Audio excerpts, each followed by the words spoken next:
یو د عوام روجه ده،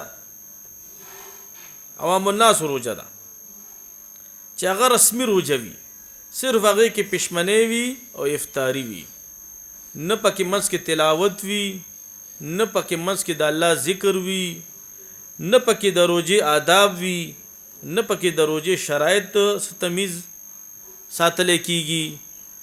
بس روجه مې ده، نه د مونځ اهتمام شته، نه د نوافل اهتمام شته، نه تراویح شته، بس روجه مې ده رسمي روجه وي.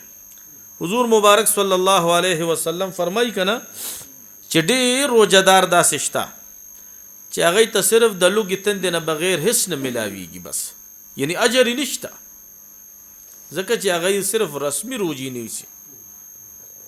څنګه چې د روجي د ساتلو حق ته هغه شان روجه نه نیسي. نو اوسو چې روجه خوري هغه خو بیا ډیره سخته ګناه ده.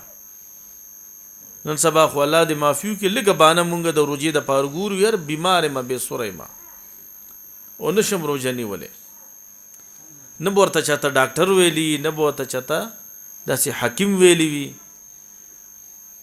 روجه د خپل ځانه نشي په ځان باندې معاف کوله، سو پورې چې یو مستند ډاکټر ته نی ویلی چې تعالی لپاره روجه خنه دا ستا بیماری پی زیاتې دی شي، ستا تکلیف زیاتې دی شي، البته چې کوم دی بیا دغه نه پستا ته شریعت اجازت هم درکړې دی.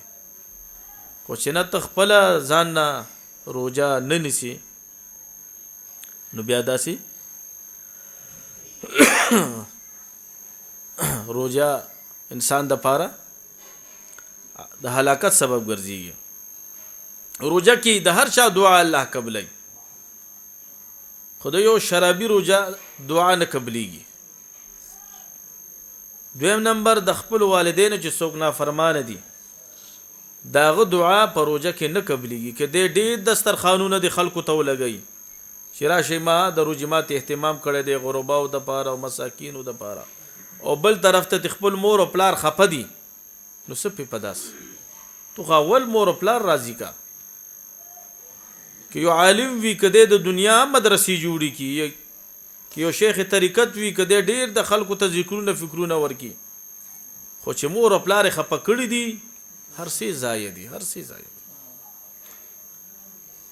چاته بسنګ پته لګی چې معنا الله راضی دی او کنه وې د خپل مور او پلار ته وګوري چې مور او پلار کده ناراضی وي یا دنه د دنیا نه راضی تلی دي، نو دې د الله شکر ادا کی چې شکر دې مان رب راضی دی، مان الله راضی دی. نو دا مور او پلار نافرمانه چې سوکوي داغه دعاګانې داغه خیراتونه نه قبليږي. اول مور او پلار راضی کا.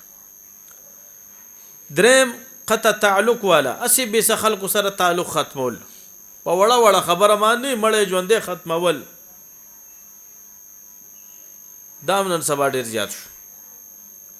نو دا داسې انسان چې په وړه وړه خبره باندې مړې ژوندې رور سره خور سره بل رشتہ دار سره ختمول، نو دا داسې انسان هم دعا په دغه میاش کې نه قبليږي.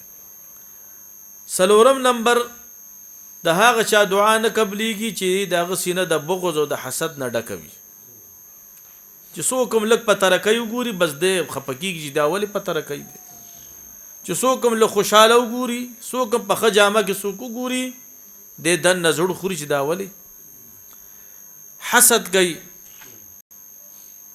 حسد داسې ګناهونه راځي لکه چې څنګه اوچ لرګي ورته واچي او اوري سیزي دا لرګي، وای داسې دا نیکیان استا ختمي، استا نیکی داسې ختمي.